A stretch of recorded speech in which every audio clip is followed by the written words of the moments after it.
14वें अध्याय के 8वें श्लोक में भगवान कहते हैं तमस्तव ज्ञानजनम विधि मोहनम सर्वदेहिनाम प्रमादल से निद्रावि तत् निबनाति भारत।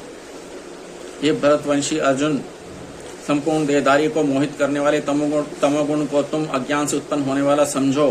वह प्रमाद, आलस्य और निद्रा के द्वारा देह के साथ अपना संबंध मानने वालों को बांधता है।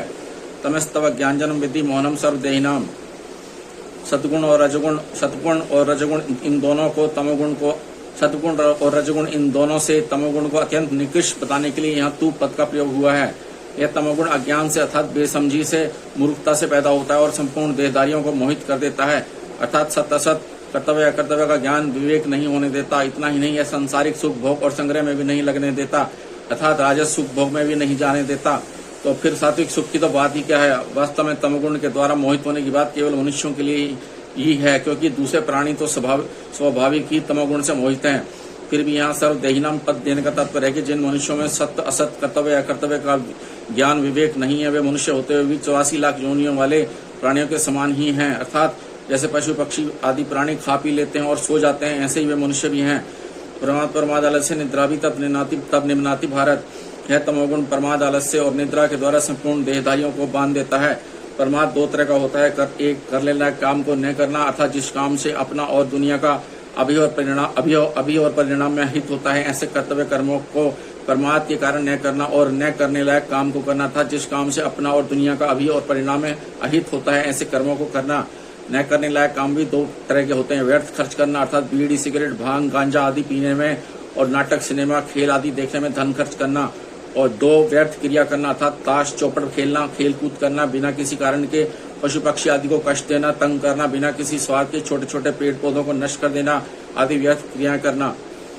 आलस्य भी दो प्रकार का होता है। सोते रहना, निकम्मे बैठे रहना, आवश्यक काम न करना और ऐसा विचार रखना कि फिर कर लेंगे, अभी तो बैठे हैं। इस तरह आलस्य मनुष्य को बांधता है। और दो, निद्रा के पहले शरीर भारी हो जाना, निद्रा के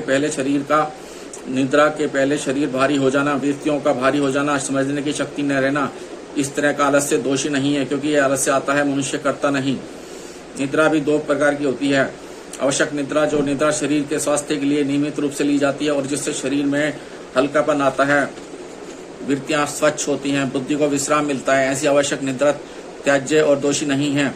भगवान ने ऐसी नियमित निद्रा को दोषी नहीं माना है, प्रत्युत योग साधन में सहायक माना है। युक्त स्वप्नावबोधस्य 6 अध्याय के 17वें और श्लोक में दूसरे नंबर पे अनावश्यक निद्रा, जो निद्रा के लिए ली जाती है, जिसमें बेहोशी ज्यादा आती है, नींद से उठने पर शरीर भारी रहता है, वृत्तियां भारी रहती हैं, पुरानी स्मृतियां नहीं होती, ऐसी अनावश्यक निद्रा त्याज्य और दोषी है। इस अनावश्यक निद्रा को भगवान ने भी त्याज्य बताया है। नचति सपनशीलस्य। इस तरह तमोगुण प्रमाद, आलस्य और निद्रा के द्वारा मनुष्य को बांध देता है, अर्थात उसकी व्यवहारिक, सांसारिक और परमार्थिक, इस तरह तमोगुण प्रमाद, आलस्य और निद्रा के द्वारा मनुष्य को बांध देता है, अर्थात उसकी सांसारिक और परमार्थिक उन्नति नहीं होने देता।